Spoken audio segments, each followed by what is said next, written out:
All right, according to this thing, we're live.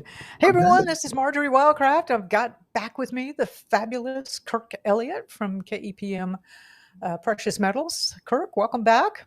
Hey, it's great to be with you, Marjorie. Got to say right out of the bat, so last month when we did the interview together, silver was like really having a hard time. It was like that 50, 48. Sometimes, it was just like right in that range. And I said, what's your predictions? And you were like, by December, it'll be 65. And that's a pretty big jump. And holy cow, it's like 64.15 right now. So, I know. So I've been saying this for months that we're going to hit 67 to 75 by the end of the year. And uh huh. people will call and say, "Kirk, are you smoking crack? What is wrong No. with you?" It's like, "No. Of course not." There's fundamental reasons why I say this, right?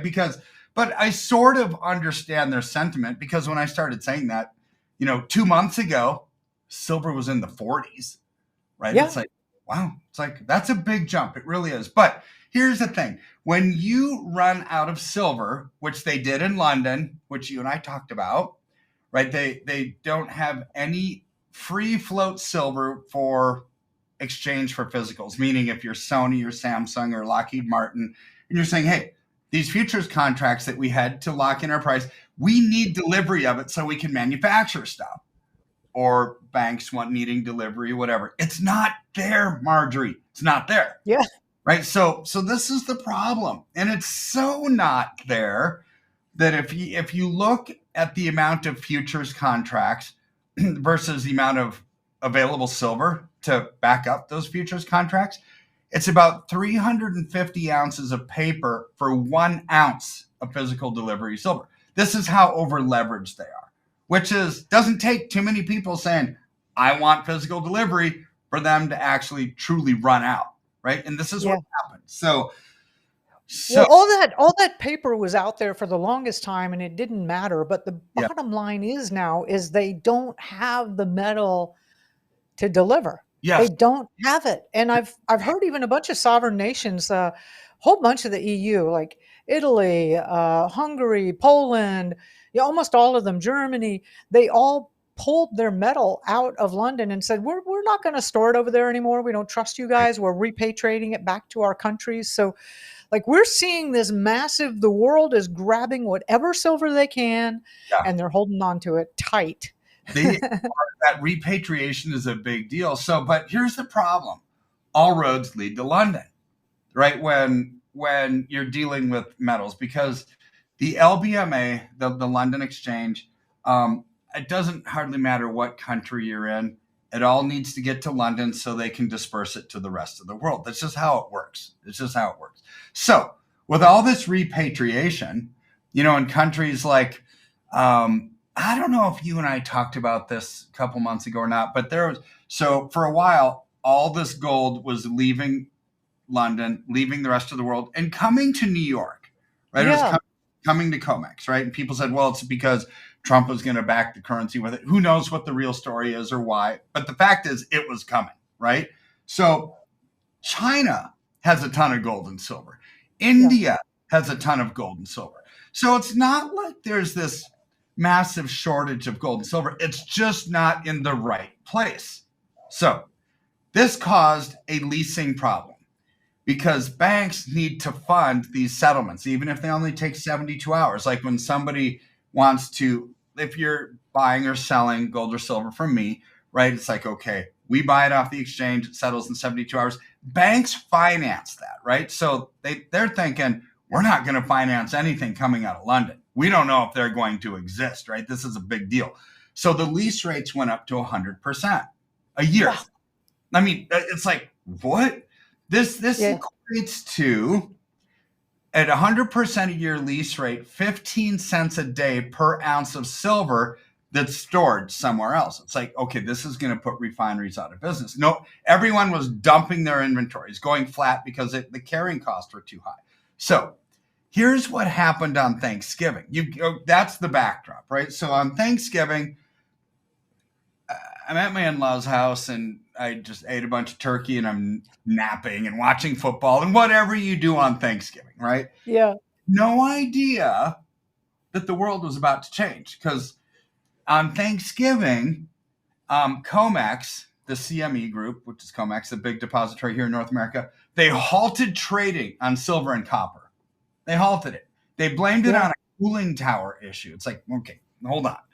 I, I'm a businessman. You're a businesswoman. If you've got the largest exchange in North America, you're going to have a redundant cooling system to cool down your server room, right? It's like, Triple redundant, and that's not a heavy trading day. There's not going to be a lot of heat, you know? I mean, this is the thing. The markets were closed. The banks were closed. What was actually happening that overheated the market? The answer is nothing, right? I mean, to me, this is my opinion, nothing. It wasn't an actual trading day, right? So, but it's not Thanksgiving in China and other places, right? So there is some international trading happening, but when you look at some of the reports that were coming out, there was a big mysterious request for physical delivery by the end of December of 400 million ounces Oh my gosh. for okay, so this is a weird story, right? By an associated person. What's an associated person in these terms? It's somebody that they don't want the name to be disclosed, right? But so it could be a hedge fund, it could be a bank, it could be BlackRock, it could be all kinds of stuff, right? But 400 million ounces tells me this is way too big for even those entities, even too big for BlackRock, right? So that's sovereign country type stuff. So because the total amount of silver mined in a given year from all of the mines all over the world is about 850 million ounces. Are you telling me that there's some entity wants half of the global mining supply delivered by the end of the month? Yes, this is what the reports are starting to show. So who could that be? It's not going to be the United States because this would bankrupt J.P. Morgan Chase and Bank of America and some of the. I mean, it's not going to be us. It's probably China is my Yeah. guess. They're the only Or one. India. You know, I mean, India has declared they want to be the solar panel manufacturer of the world, and they've been buying silver at an incredibly aggressive rate. So, yeah, either China or silver. And you'd mentioned before that even though China has a big stockpile of silver, that is not available. You know, China is not going to sell that stuff. So it's not. Right? Yeah. And so part of the other reason why COMEX or China or India isn't sending metals into London to cover their shortfall is because nobody knows what Trump's tariffs are going to do. Right? Is he Right. going to slap a 25 or 50% tariff on England or the European Union? So COMEX sends silver there and then they need it like 3 weeks later. I was like, well, nuts. Now a tariff has been in place. It's going to cost us 50% more to bring it back. So they're not doing it because of the geopolitical potential ramifications. We don't know what's going to happen with tariffs yet, right? So anyways, you've got this going on. So Yeah. that caused silver to spike. Well, so rather than these banks defaulting, because that kind of demand when there's no supply really to begin with is going to cause the prices to spike. When you're a big major bank and you've got all these short positions on silver, when silver spikes, you lose money hand over fist. So what did they do? Rather than potentially defaulting, they just let's just halt trading. Right? This is how I think it played out because you would So have. you're going a little bit digital on me there, but I'll recap. And for people who didn't quite get that, is rather than default because Comex doesn't have the metal to deliver that, and they would have to default.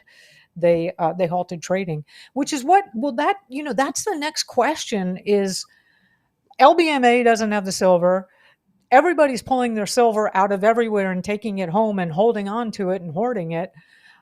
What's the end game for this? Like, how does this what happens here? Yeah, so the end game gets pretty wild. So they had to halt trading so the banks wouldn't default. That's not a good story to lead with, right? So that it's the cooling tower.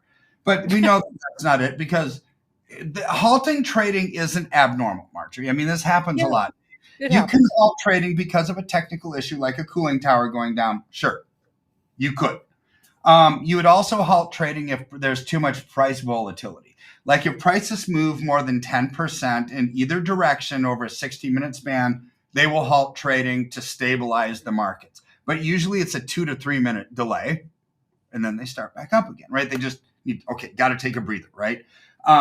It wasn't either one of those. It was 10 hours. And so then the next day on Friday, it opens up again. It went from 54 to 58 overnight. And then it corrected down to 57 on Monday. That was like a couple days ago. Now what is it? It's 64 and some change. So since Thanksgiving, we've gone from 54 to 64, a $10 move. And I don't know how many days it's been. It hasn't been very long. It's like a week, right? So whatever it's been. So it's like, good grief. This is insane kind of activity, which makes my projection earlier in the year, 67 to 75, look like we could hit that tomorrow. I mean, literally. We could. Really. I mean, it's been really fun to watch it rocket up, $2 a day. I've been waiting for this for 20 years. There's one other big thing that I want to talk about. It's going to be a little bit of a story, but something happened on Friday when silver went from 54 to 58. A signal was breached, right? So when you compare silver to the broad-based stock market, S&P 500, SPX, it broke through that trend. It outperformed, right? So the last time that this happened, and we don't have to go into the technicals of the moving averages and everything that it breached, right? But the last time this happened was in 2001. So in 2001, I started in this industry in January of 2002. So a few months before I started, this same thing was breached. This signal was placed. Silver broke through the S&P 500. This caused silver to have a 10-year bull market, right, where it went from $4.50 something cents to $48 by 2011. That's a 10x increase. Yeah. So now it happened again. When did it happen? Not when silver was $18 like 3.5 years ago. It happened on Friday after Thanksgiving when silver was $58 an ounce. So last time the signal happened, it created a 10-year bull market, a 10x move. The new starting point for this one is $58, not $4.50. So where does that bring silver to? I don't know. But even if it's double, triple, what if it is 10x? Right? This would put silver in the hundreds of dollars an ounce by the time this bull market is over. But I still think we're going to see 120 to 140 by the end of spring, early summer.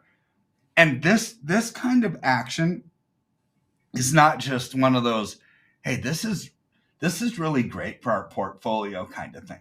This is life-changing, legacy-building type movements when our goal as wise and prudent investors or anything in life, we want to flee from harm and we want to get to safe ground, whether that's with our health, with the food that we eat, with our finances, where we live, all of this stuff, right? So financially speaking, I think the markets, the stock market, bond market is about to get hit really hard because Japan, they've been the global financing arm for global growth since the 1980s because they had 0% interest rates. And countries would borrow the yen at zero and same day invested into European treasuries or U.S. treasuries at 3 or 4%, instant arbitrage, they would make money without any risk, right? But that's not the case anymore because a few weeks ago, the yen's interest rate went to 3.75%. That's not too different than what the dollar's yield is at, right? So the yen carry trade is over. It's just done. You can't automatically borrow the yen and invest it in something else and make money. You just can't anymore. So without the global financing stimulus of free money coming from Japan, there's not going to be money going into the stock and bond market globally, right? I think we're on the verge of a massive correction in those markets, but we're on the verge for strong fundamental reasons of low supply, high demand, everything we're seeing in gold and silver, which isn't a thing that's to come. This is the thing, Marjorie. I don't think that the move that we're seeing in silver right now is the beginning of the end. I don't think it's the end of the end. I don't think it's the end of the beginning. I almost think because that signal was breached, this is the beginning of the beginning. Yeah. Great as it has been so far. I mean, we're up 115% year to date in silver. Gold's up a little over 60%. Literally, silver is almost doubling the rate of growth of gold. Even as great as that has been, I think what's coming is even greater, because it's just like this is just getting started. And I'm excited for that. I'm excited for everybody who wants to prepare and protect and realize we don't have to settle for survival mode in this world when we can thrive, right? It's like, and this is one of those monumental times in history where it's the culmination of a perfect storm, right? Where geopolitical concerns, political issues, fallout in the ruling party in America, right? The Republicans control the Senate and the House and the White House, right? I don't know what's going to happen at midterms. Right? We'll probably lose the House, right? So now we're going to have a stalemate. What is going to happen here, right? I don't know. But there's turbulence. Whenever there's turbulence, normal traditional markets hate that. Gold and silver love that, right? It's just kind of, if you put a personality to an investment, gold and silver love chaos. And we're living in a world of chaos. But it doesn't mean we have to live in that world. We can bring peace in the midst of the storm by our actions, right? And this is where I get so excited about helping people get out of harm's way and actually have a smile on their face. Every single person that I talk to every single day, they call and say, hey, Kirk, this changed our life. We're up 200% since we met you. We're up 100% this year alone. You know, it's like we bought 2 weeks ago and we're already at a big profit position. It's like, I know. It's just, it makes me smile from the It's inside out. wonderful. It's really wonderful after, my 20, 25 years of watching silver, and it has gone up, right? But, and I tell people all the time, we're in this total transition of fiat currencies dying, governments restructuring, global trade shutting down. We're in World War III, whether you acknowledge it or not. We have invaders coming into the US and all over Europe. I mean, we're in a period of incredible tumult. Yeah. One thing I can guarantee you is that your US dollar is losing value last year at least by 30%. And who knows how much it's going to lose in 2026. But there's also, I really believe the creator would not just leave us hanging dry. And silver is that very, very simple, option. You can have it in your own hand. It's going to explode in price. I mean, it's one of those opportunities that the creator has given us, the people, you and me and whatever. But I don't think, just like I teach people, the food prices are going up, the food's getting more and more toxic. You can grow your own food. Like, there's always a way to do something. And for the times we're going into, you're going to have so many stressors on you. You don't need to have financials be one of your stressors. You can position yourself now to where that'll be one less thing you have to worry about. You'll have the resources to, trade and get what you need. So I'm right with you, Kirk. It's an So amazing journey yeah, that we do together. And I just love it. I just love it, Marjorie. and so your predictions are, you want to give us another price target and time frame? And Well, I mean, literally, we've got 2 weeks left before the end of the year. Still, yeah, 67 to 75. But I think we could blow through 67 by tomorrow, given the rate, yeah, right? But still, I think that's a good conservative estimate by the end of this year. I think late spring, early summer, 120 to 140. But, I was kind of a lone wolf in that number for many, many months, probably the last half a year, until last week. Now some big major international money center banks are thinking, wow, with what's happening here with interest rates, what just happened in London with the shutdown at COMEX, right? This just screams no supply, high demand.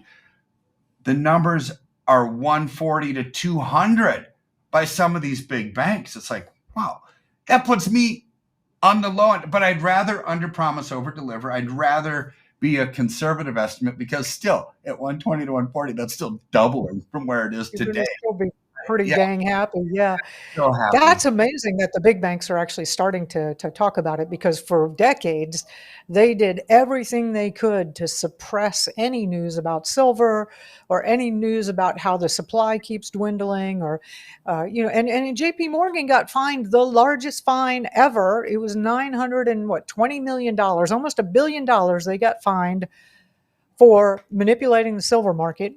And yet they're still in charge of SLV and the warehouses and all that stuff. I mean, so that the bankers themselves are starting, and the big analysts are starting to come out and go, "Hey, this is going to go up a lot higher." That's huge. That is really, really huge. So good. It is so good. Yeah. Well, I actually think it's going to be a lot higher. I mean, there's that $600 number that has been floating around the conspiracy circles for years, and Yeah. honestly, a 10x move.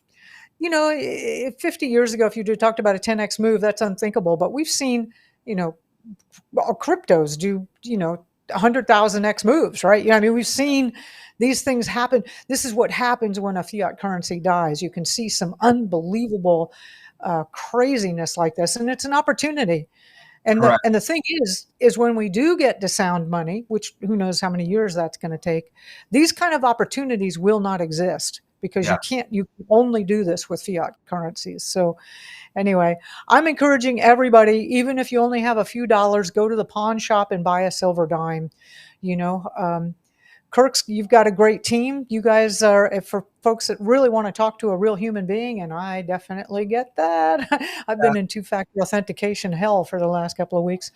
Oh. Kirk, how do people get in touch with you and tell them a little bit about what your shop does? And Yeah. So you can just go to the link that you have on the show. It's kepm.com/grow. mhm. Right. Or you can just call us 720-605-3900. Just say Marjorie sent you. Right. And we can help you roll over your IRAs. If you're still working for a company and you're over 59 and a half, we can roll over your 401k. Right. If you're under 59 and a half, you can't. You just it's not yours until you're 59 and a half. Right. But or just cash you have in the bank. You can take delivery of it at home, or we can set up storage for you. There's so many options, but everything I just talked about, it's physical silver or gold. 100-ounce bars, 10-ounce bars, 1-ounce rounds, kilo bars, right? It's not paper. It's real. Even if you're storing it, it's still the real thing in your name and your name only, right? So that's how we can help you.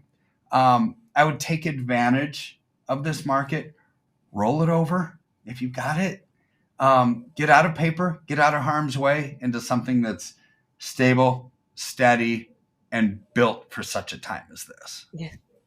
Well, I got to say, it's so exciting and so rewarding. I really appreciate you coming on, Kirk. You explain things so clearly and simply. And gosh, that 400 million ounces is what shut down the Thanksgiving thing. I hadn't heard that. So that's a piece Biggie. of news. Yeah. So kepm.com/grow. Yeah, please go pick up some silver because there is going to be a time, and it's not. You do have some in stock, right? Yeah, You have stock yeah, we available. still have them. Like 1,000-ounce bars are not available anymore, which is crazy. That's the Right. manufacturing staple. This is what the big manufacturers purchase. Can't get any. Yeah. So that just tells you how limited supply is. There's lots of countries where you can't buy it now at all. Yeah. There'll be big long lines and there's none available. So we're lucky here in the US.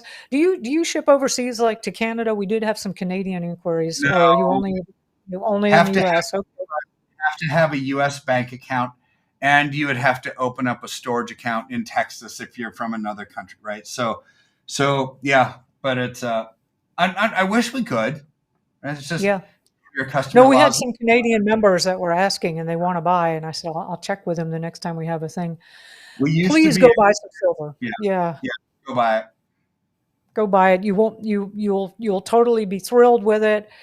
this is one more step that you can do to prepare for. We're in it. Like if you don't recognize we're in the apocalypse right now, we're in it. So yeah.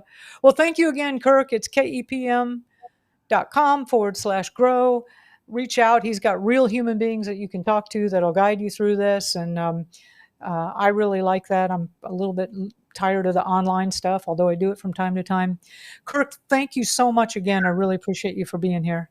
My pleasure. Bye bye.